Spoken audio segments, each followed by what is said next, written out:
One ball, one strike, one out. Bottom of the sixth, 2-2. Backman at first.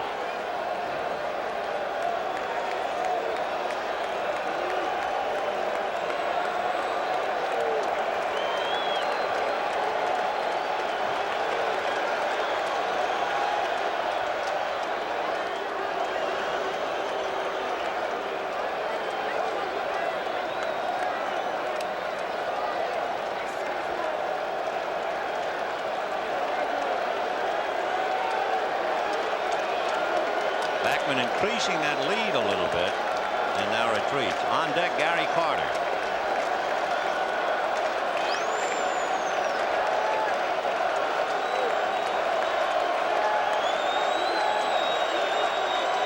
There he goes.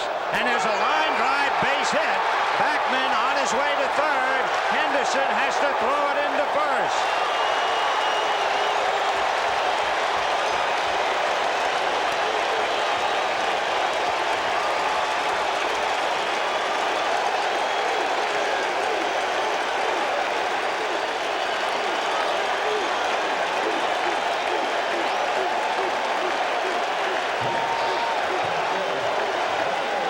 If you noticed on that play, Spike Owen was breaking to cover, and Backman has to run around him. However, Henderson couldn't come up with the ball cleanly to make a play on him anyway. And you could see that pitch was out of the strike zone, a high fastball, and Hernandez just tomahawked it. First and third, one out in the sixth, the 2-2 tie, and Gary Carter trying to break that tie. Way out in front of it. Here's where Clemens has to muscle up and go for the strikeout. Steve Crawford is now throwing in the Red Sox bullpen.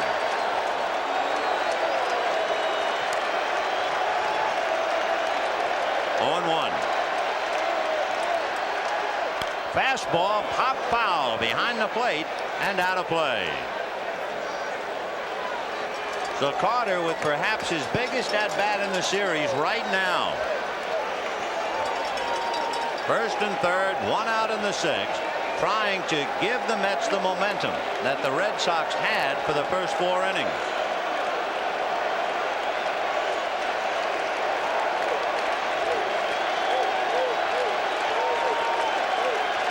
Oh, 2.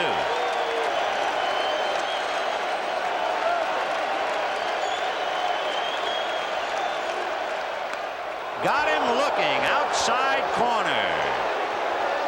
He went with the fastball and took a shot at that outside corner. You could see Gedman give that target, and Clemens really hit it.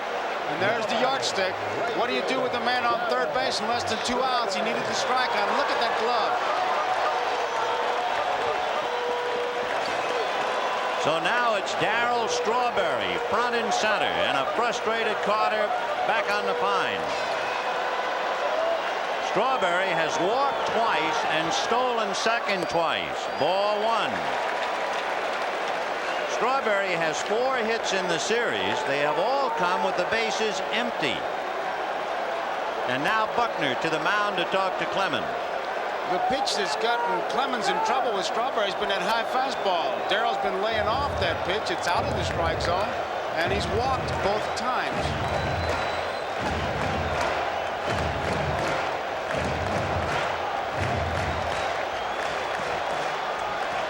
One ball, no strikes. Ball 2. Clemens thought it was a strike. He thought he got pinched on that one.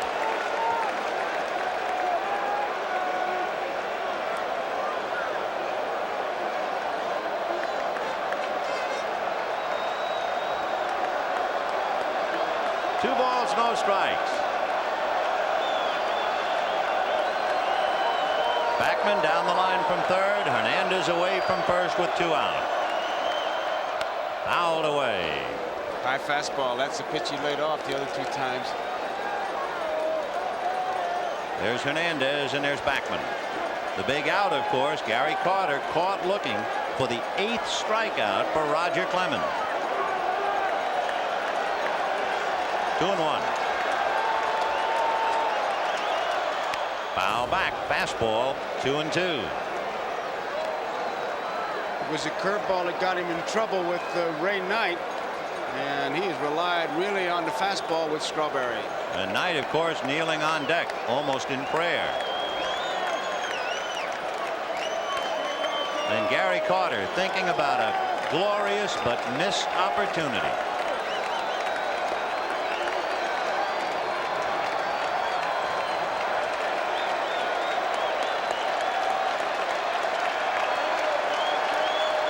Two balls, 2 strikes, 2 out, and a 2-2 tie. Ground ball hard, but at Barrett, he hangs it to Owen for the force on Hernandez. And the Mets waste a golden chance, and Carter has to forget about it. We'll be back after these messages. We go to the 7th inning in a 2-2 tie. 14-game winner Roger McDowell, with the 22 saves during the regular year, will now make his 4th appearance in the World Series. He has been in games 1, 3, 4, and now 6. He does not have a decision. His earned run average, however, is almost 4. In 4 2/3 innings, he has given up 2 earned runs, 3 walks, and 5 hits. Barrett stepped out of the box for a minute, Vin, to talk to Buckner, and I'm sure just reinforcing what he knows about McDowell and wanted Buckner to tell him. Marty Barrett lined out to center and then singled twice against Ojeda. Now he'll get a sinker ball pitcher. And there's one right off the bat, strike 1. Barrett with 2 hits tonight has hit in 6 straight. McDowell now trying to hold on to this tie until the Mets come up in the bottom of the 7th. 1-1.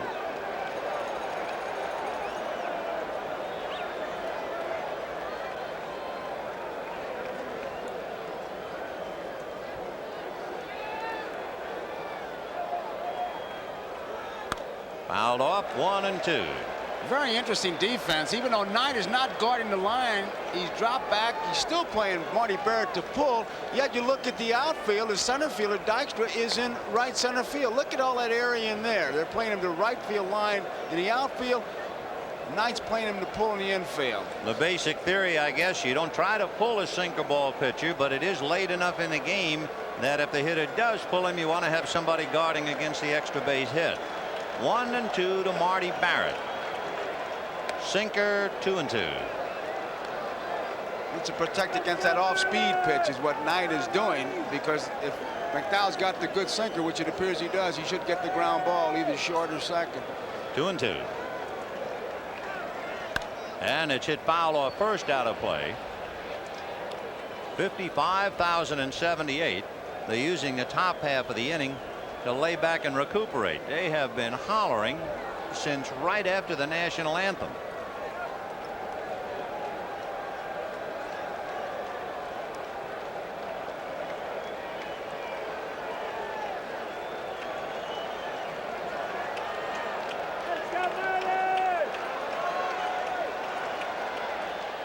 Fouled away. In 6 previous innings, Jim Rice and company has managed to get the leadoff man aboard in only 2 of the 6 innings. They got the leadoff man in the first inning, Boggs, and he scored. Meanwhile, they have stranded 8 in those 6 innings. Fouled away. Get that ball up a little bit, considering he likes to work down. Roger Clemens, given a 2-0 lead, nevertheless saw it get away in the 5th inning. So he's even 2-2, and we're in the top of the 7th.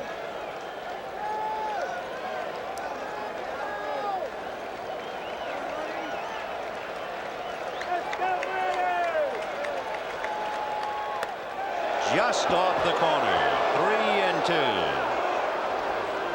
And you can bet Carter, who was burned over a pitch on the outside corner, has something to say about Dale Ford about that one that was called a ball. Sinker.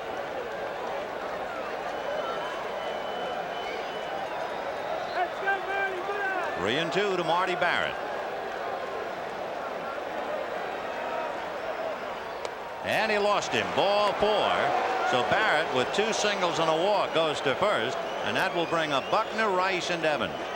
Once again, we remind our viewers we'll be selecting the NBC Miller Lite Player of the Game at the conclusion of the ball game. And with the sinker ball pitcher up there, and Buckner with his problem as far as his legs go, taking a good look at Rene Lachemann. Knight's looking for bunt. The double play is the inning record, so you got to look for some kind of a play. And remember, while Ojeda was in there, Buckner was hitting the ball in the air and taking Bobby deep. 0 for 3, twice long outs to right. Now let's see about the sinker baller. Knight looking bunt on the grass. And the bunt is foul. It hit him in the batter's box. No play. It hit him in the box for sure. And the count, no balls, 1 strike. Dale Ford called it immediately. Look at Buckner reinforcing it to Ray Knight. He squares around. Got him right on the foot. And look at Ford immediately calling it foul ball. And Buckner, when you see a motion like that, he's telling Lachemann, start the signs all over again. I missed the first time you did it.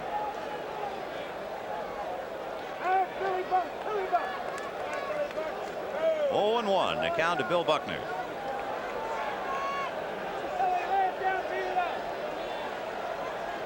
Buck staring to the right side of the infield. He wasn't looking down at Lachemann at all. 0-1. And the runner goes, and the pitch is hit up the middle. Back to get it is Backman, and they make the play. So they put a hit and run play on to avoid the double play. They not only avoid it, but Buckner gets his man up 90 feet to second base. So that was a good bit of hitting.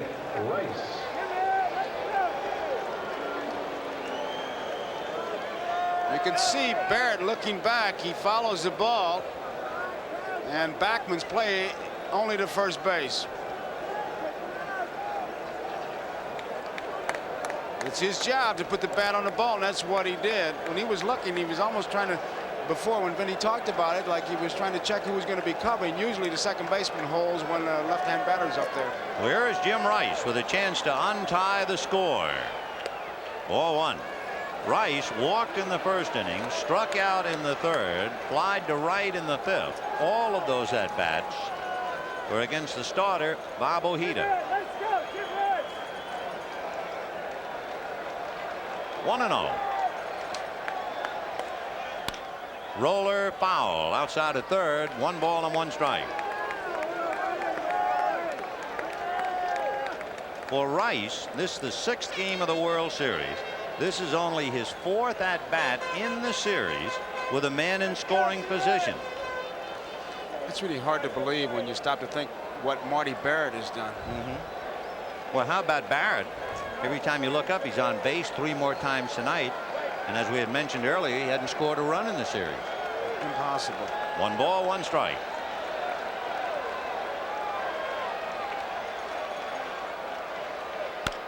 Roller to third. Knight charging. High throw off Hernandez's glove, and over to third goes Barrett. A routine play gets away by Ray Knight. Just a slow roller against a slow runner. He had plenty of time, and he threw it away. You'll see it. Nothing tough about it. And not only does he lose Rice, but since it's such a bad throw, he allows Barrett to get over to third. And now the Mets have a problem. It is indeed strength against strength.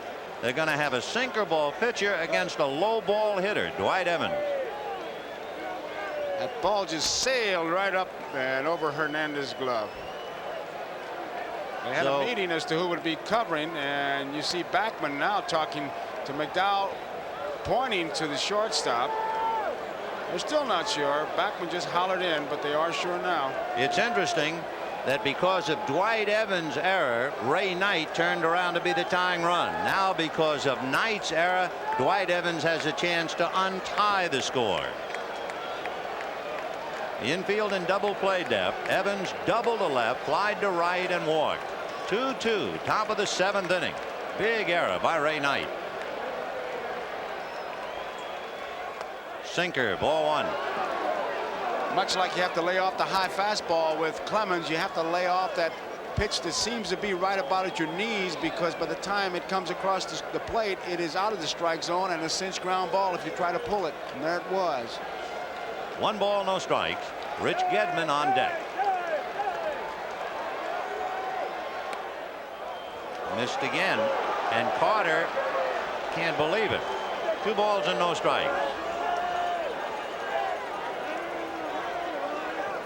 Davy Johnson sweating it out in the dugout.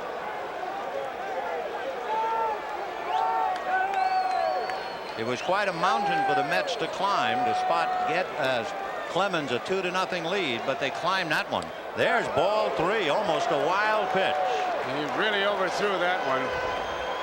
He tried to get a little extra on it and almost got it by Carter, who makes a good play getting that ball. Backhands it. That glove with that break in the middle, much like a first baseman's mitt, what made the difference on that play. Evans, a quick look at Latchman. Runners at first and third, 1 out. 3-0 the count to Dwight Evans.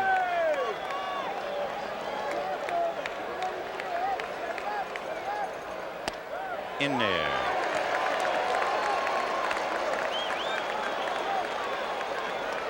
Here's your moment of truth. Johnson dying a little bit in the Mets dugout. 3 balls, 1 strike. Time, no pitch.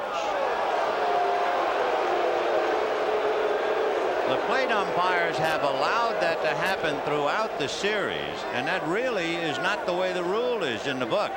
But they have allowed the hitter to ask, and they have granted time even though the pitcher is in the middle of his delivery. You got to believe that in the playoffs and World Series they really stretched that rule book, because Davey is really upset. Sure. What's going on? It's not supposed to be. You're not supposed to allow a man to do that. 3-1 to count to Dwight Evans.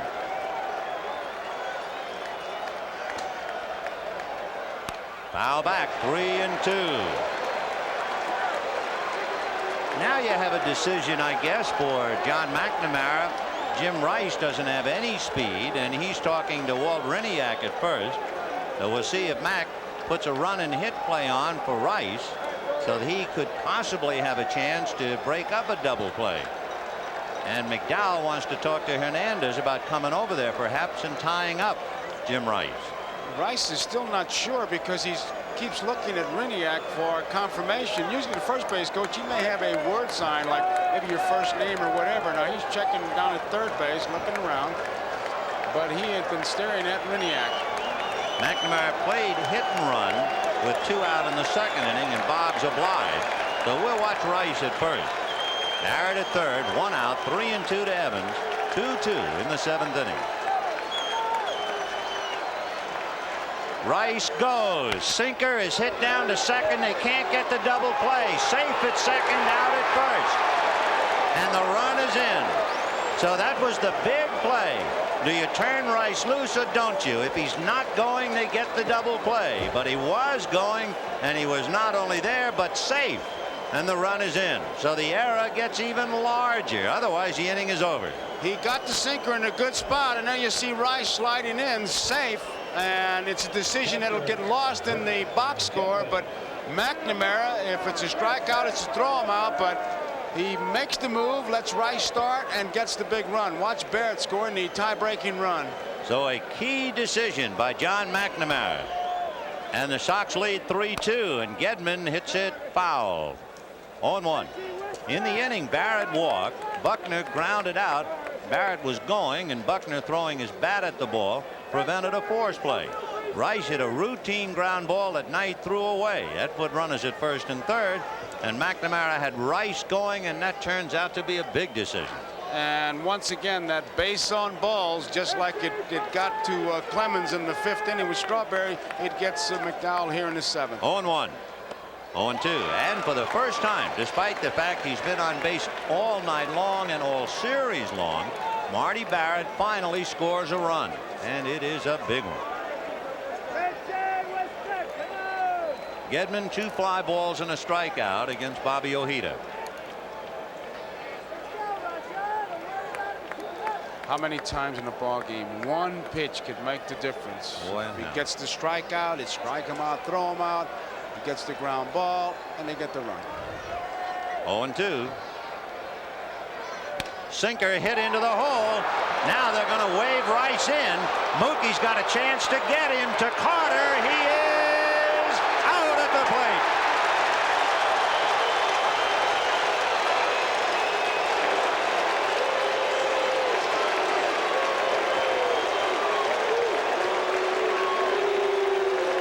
Mookie lets it go on a fly. Carter, once he catches the ball, he knows he can ride Rice inside. Now he makes him slide to the inside, never gets the home plate. Watch Dale Ford. He wants to see that Carter holds the ball, and once he does, he calls him out. But Carter rides him inside. It is 3-2 Boston. Right now, Ray Knight is very much a part of New York and a part of this game. It was Knight who was able to score a run in the 5th inning to tie up the game, and it is Knight's error on the throw to Hernandez that gives the Red Sox the go-ahead run. It's the kind of a play you live with all through the long winter. However, he has a chance to erase it with this time at bat. He is struck out and singled, 1 for 2. In the Mets bullpen, since McDowell is due up 4th, Jesse Orosco begins to throw. And so for the second time tonight, Roger Clemens has been given a lead. Earlier 2-0, now 3-2. And Calvin Schiraldi, the former Met, begins to throw back of Clemens. Knight 1 for 2. Hit down the right field line, foul, and out of play. 0-1. If you're wondering about pitches as far as Clemens is concerned, he's now made 119 pitches, 79 strikes, and 12 of 24 first pitches for strikes. Well, he had 99 pitches going into the 6th inning.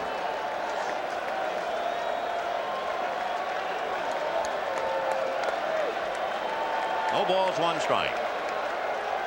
And that's hit on a line right at Dwight Evans. 1 away.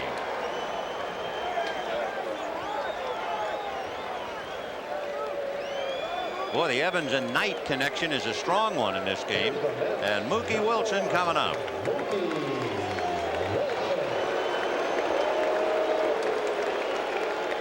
Remember, Mookie fouled off a number of fastballs and then hit a curveball into right field for a base hit. And on that play, Evans kicked it, and Knight took 3rd and eventually scored as Danny Heap hit into a double play. The Mets have had 2 big chances, 1st and 3rd, and nobody out with a run in the 5th. And Heap hit into a double play. They got the tying run. They had 1st and 3rd and 1 out in the 6th, and Carter struck out looking.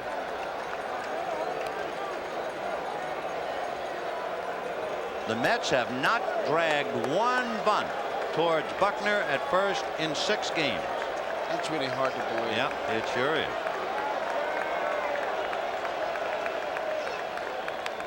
He was late, 1 and 2. In fact, we saw Tommy Lasorda before the game. What was he moaning about? Against us, that's all they do. He bunts in batting practice against us. I'm talking about Dykstra. Wilson will be followed by the youngster Kevin Elster. 1 ball, 2 strikes. 2 and 2. Bottom of the 7th, 1 out. 3-2 Red Sox. And Ray Knight inconsolable right now.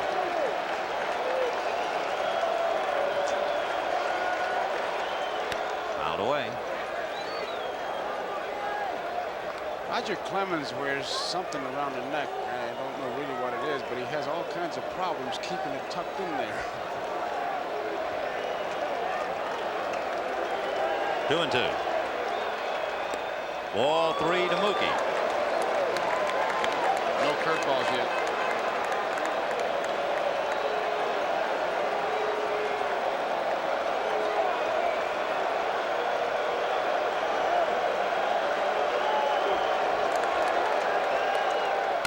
Big bouncer down to second baseman Marty Barrett. 2nd out.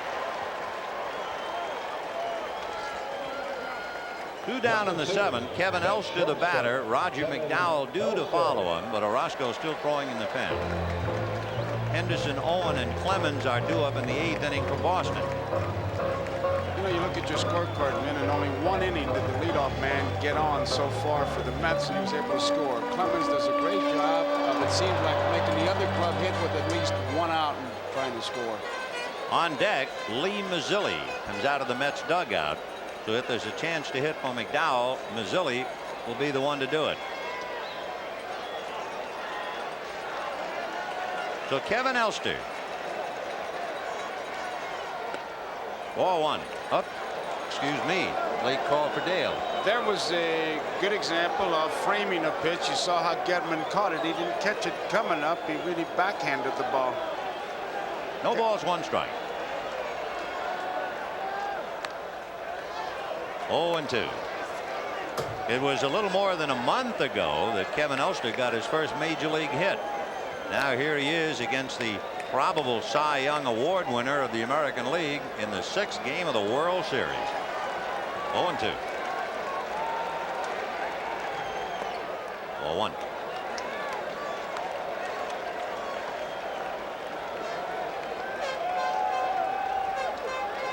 Tom Seaver visiting with Hurst and Baylor. 1-2. Breaking ball. I haven't seen many of those of late in the count 2-2. He lost it there, and they were hitting him. Gedman just switched completely off. He doesn't want to run that count to 3-2. He'll want it to happen right here. He's too good a pitcher to take it deep. 2 balls, 2 strikes. Fouled away. Fastball. Elster, a Californian, born in San Pedro and lives in Huntington Beach. He started 9 games at shortstop since being called up. Now he's finishing up for Santana. Fastball, pop foul off first. Buckner limping over, but it's going to be out of play. Billy trying to climb the tarp roller.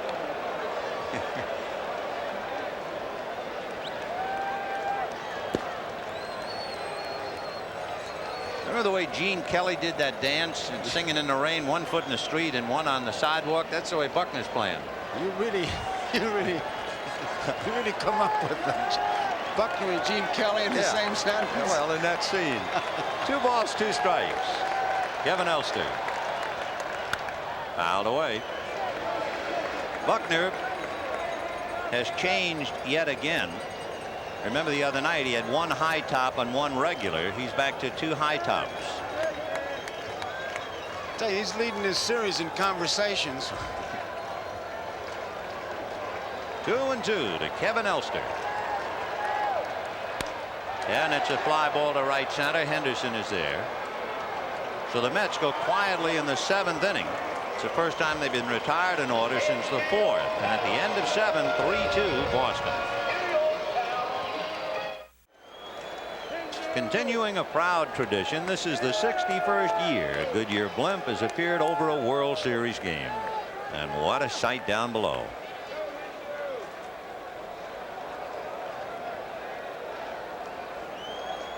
In the 8th inning, Dave Henderson, Spike Owen, and Roger Clemens.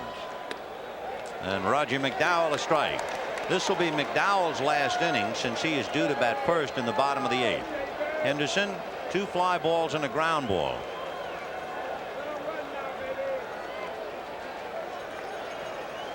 Oh and 1. 1-1. The difference in the game right now, the throwing era of Ray Knight, and all you have to do is go back to game 1 and the era by Tim Tupple. Hot one foul by Latchman, and the count 1-2.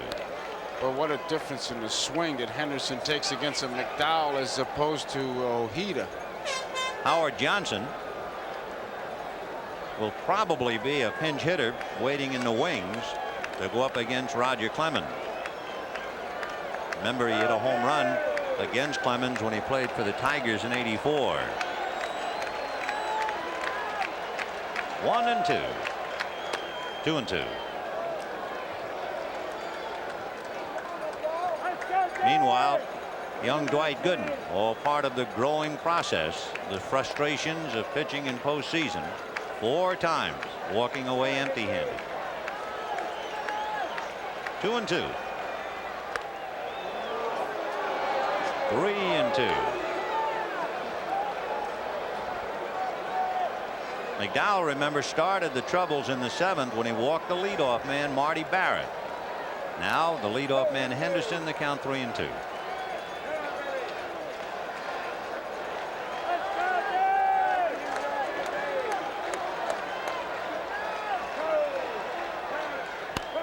Fouled away. 3 runs, 9 hits, 1 error for the Red Sox. The error by Evans that contributed heavily to a Mets run. 2 runs, 4 hits, and 1 error by the Mets. The error by Knight contributing heavily to the go-ahead run for Boston. 3-2 to Dave Henderson.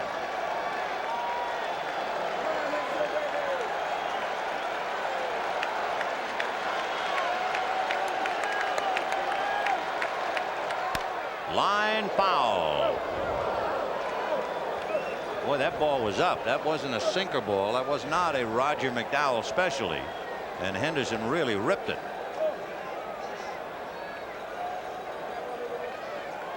Your hands can't be cold after you rip one like that.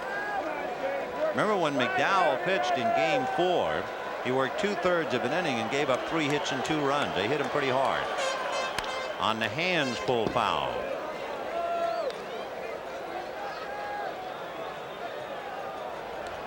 In that game, in game 4,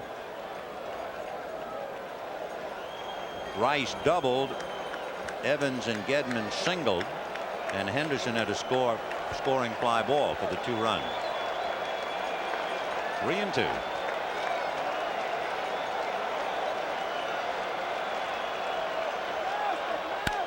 Foul the other way.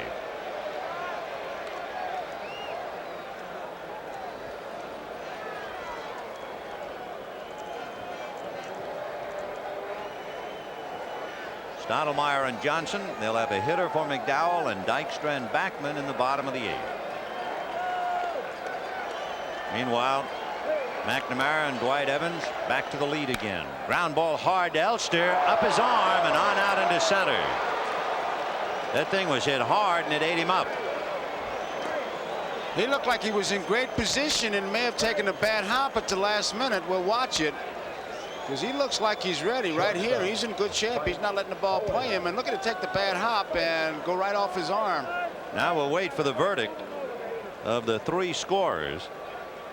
Red Foley of the New York Daily News, Dave Nightingale of the Sporting News, Charlie Scoggins of the Lowell, Massachusetts Sun. And the judgment is not reflected on the scoreboard as yet.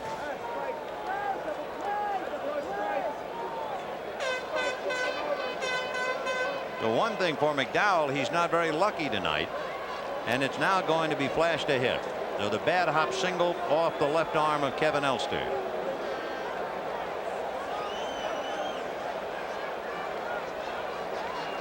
Spike Owen, 3 for 3. Turning around to hit left-handed.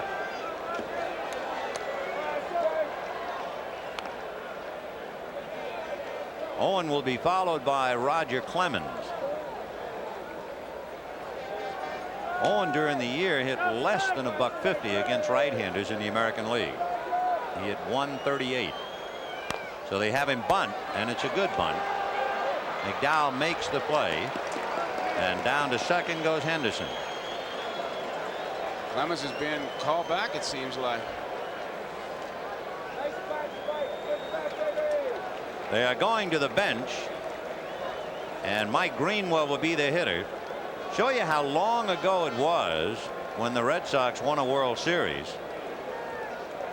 Look at what it cost to buy things. It's also interesting that the last time the Red Sox won the World Series, 1918, in March of that year, Congress enacted legislation for the clocks to be moved 1 hour in order to serve and save electric energy. It was called daylight saving time, March 31st. So just as the Red Sox are trying to turn back the hands of time tonight, we remind you to turn back the hands of your clock before going to bed tonight. Turn it back 1 hour. So Roger goes 7 innings and goes out winning 3-2. And he'll give the ball to Calvin Schiraldi. But right now, here's Mike Greenwell.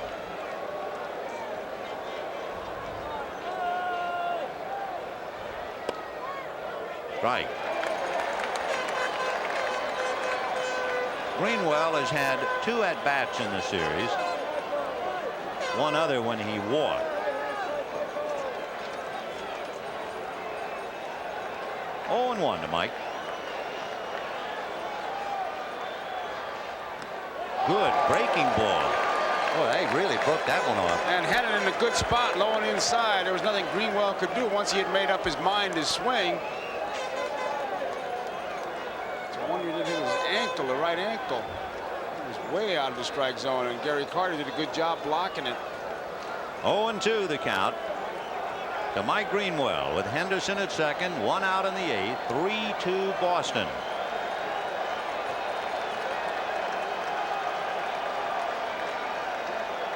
And he chased another one, and Carter will tag him out. So Greenwell strikes out on a couple of very good breaking balls. Henderson holding at second, but now you have Wade Boggs and Davy Johnson going out to the mound. Remember, Orozco had been throwing, but I think he would rather hit for McDowell and then use Orozco. So let's see about walking Boggs and going head-to-head with Marty Barrett.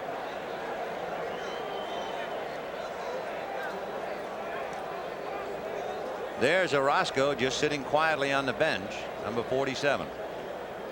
It's one of those spots. Johnson was out there so quickly. I mean, away from the discussion, that he's probably just wanted to say, hey, look, you got a base open. Barrett's coming up. How do you feel? And it's McDowell's answer that dictates the move. Wade Boggs singled off Knight's glove in the first inning and scored. Had a hit-and-run single when Backman broke to cover second as Owen was running, and Boggs hit it behind Backman into right center. In the 4th inning, he grounded to short, and in the 6th inning, he hit into a force play, rolling the ball again to Backman. I got to believe that they're going to widen the strike zone with Boggs. I can't see him pitching to him with Barrett coming up, even though Marty's having a hot year. This guy is a 350 hitter. And how? And Barrett tonight lined out to center, twice single to left and walked. Now let's see what they do with Wade Boggs. 4-1.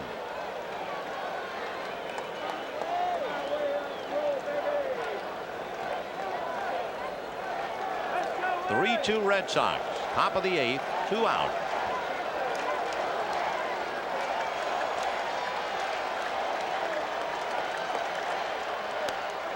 Missed inside, ball 2.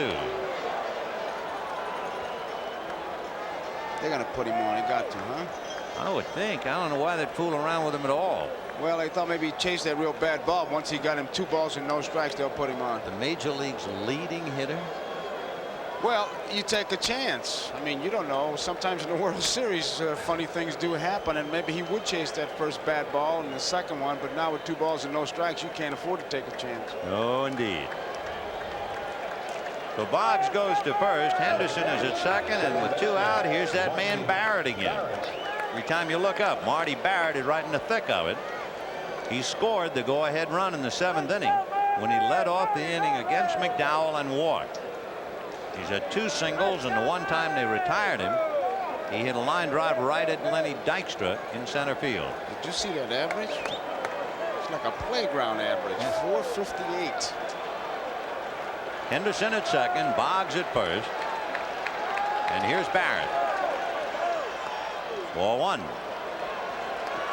Barrett, who likes the ball away and has shown he can go to right field, but tonight when they pitched him in, he went the other way and twice single to left. He draws those arms in when they try to jam him, but he likes to hit from the middle of the diamond to the right field line. 1 ball, no strikes. Ball 2. McDowell, as we said, has been in games 1, 3, 4, and now 6. And at the end of a long year where he saved 22 and picked up 14 victories, you would think he's a little weary.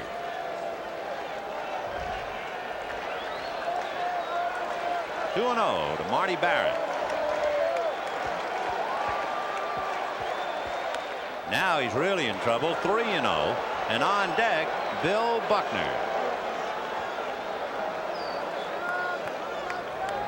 He walks in, he may force Davey to make a move. And he doesn't want to do it because then he'd have to hit for Orozco since he's leading off the bottom of the 8th. So this is a very big inning for McDowell. Down the pipe. 3-1.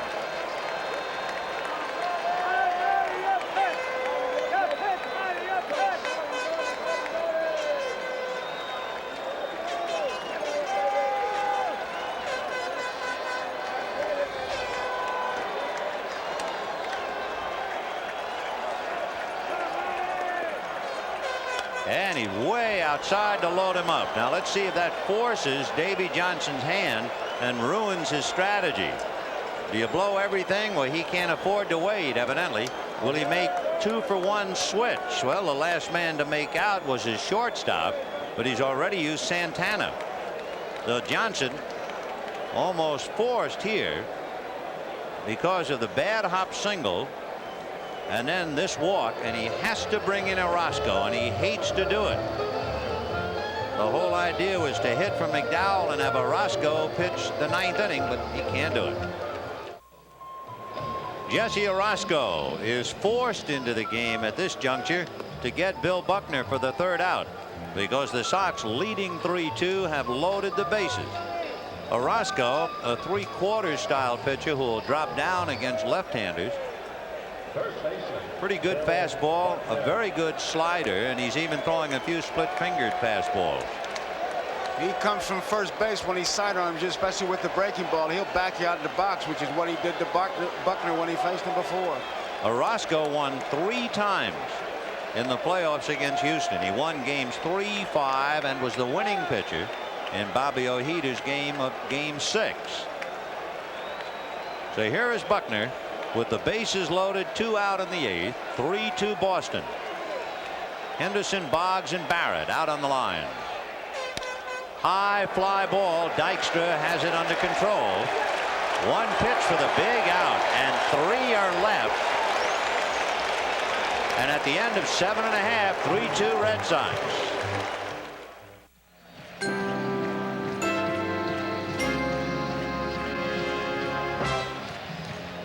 Roger Clemens was given a 2-0 lead and was pitching a no-hitter for 4 innings. The Mets finally got to him for hits and 2 runs to tie the game in the 5th, but they really let him off the hook, and he fought his way out of a corner. With a run in and runners at first and third, Danny Heap hit into a double play. In the 6th inning, with the score tied, the Mets had runners at first and third, and Gary Carter was caught looking. And then Darryl Strawberry hit into a force play. And then the error by Ray Knight is now the difference in the game, and Clemens gives the ball to Calvin Schiraldi. Schiraldi, the former Met who had the penthouse and basement existence in Anaheim, is now asked to get the last 6 outs of the World Series. And standing in his way, first off, is Lee Mazzilli.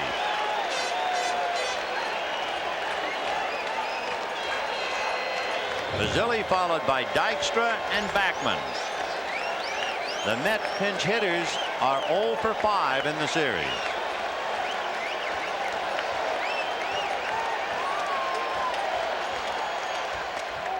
Right.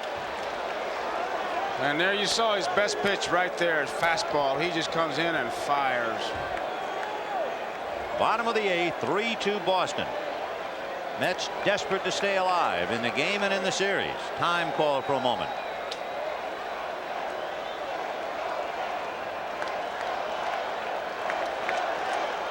John Kibler called it. A beach ball was loose in the right field corner. 0-1.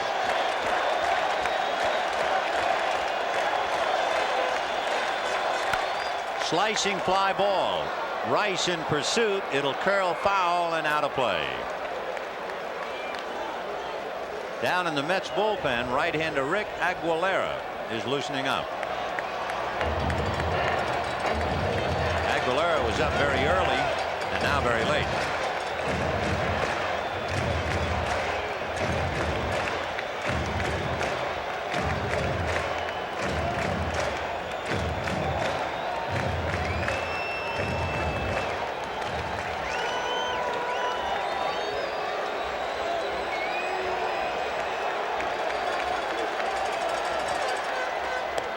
1-2.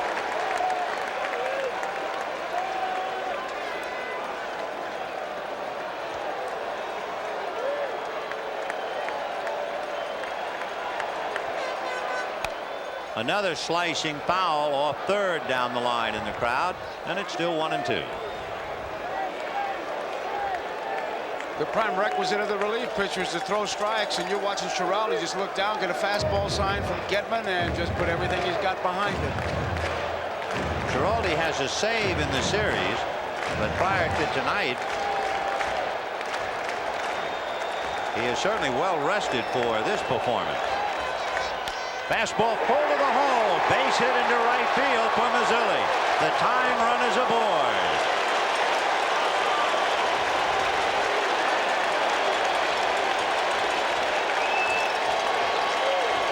Mazzilli indicating he's expecting a runner.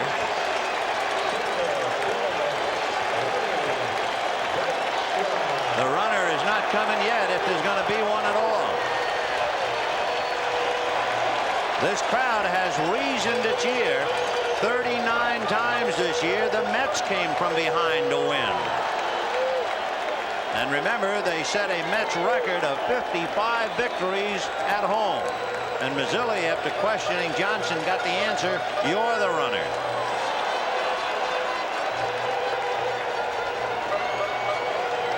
Len Dykstra, Wally Backman, and Keith Hernandez.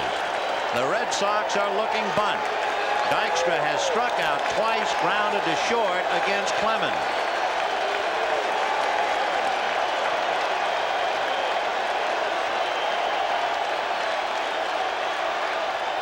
There's the bunt.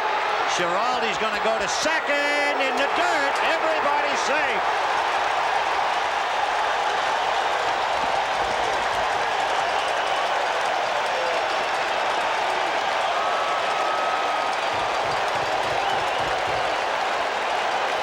He's a bit undecided.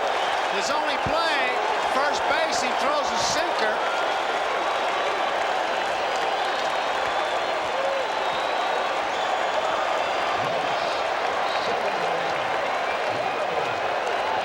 I'll assume until we hear otherwise, it is not a sacrifice. I think a good throw would have gotten a man.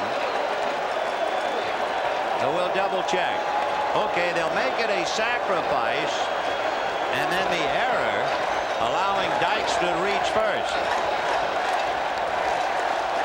Now the question is, now will Backman bunt to get the tying run to third and a possible winning run to second? They're really charging hard. Buckner is way in, and Backman, who can handle that bat.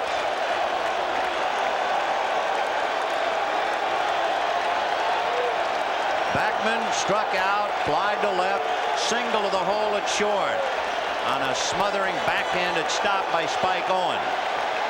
He was second in the league in sacrifice bunts this year. The bunt is down. Schiraldi has to go to first.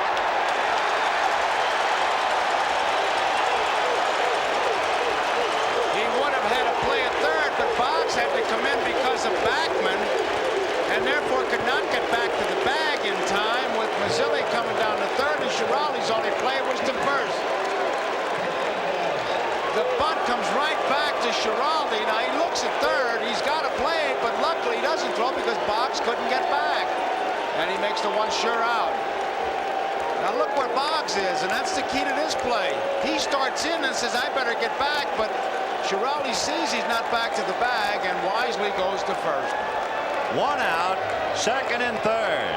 And for the third time tonight, the Mets have a golden opportunity.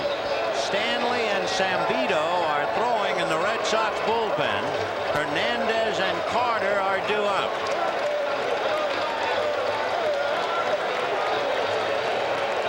Keith Hernandez flied to center, fouled out to third, and singled in the sixth inning. 3-2 Red Sox, bottom of the eighth, and the Mets trying to come back. I doubt if he gets a chance to hit here. So Hernandez will get 4 wide ones. That takes the bat right out of his hand.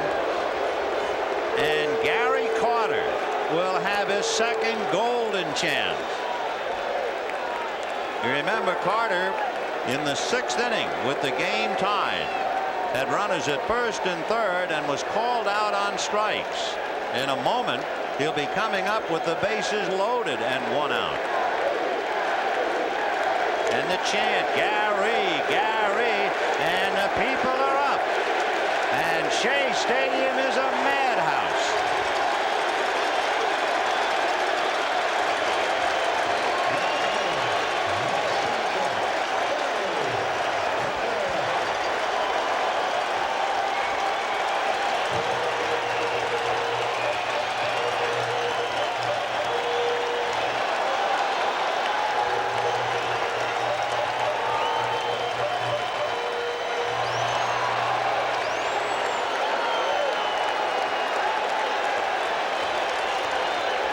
Mazzilli at third, Dykstra at second, Hernandez at first, and 1 out.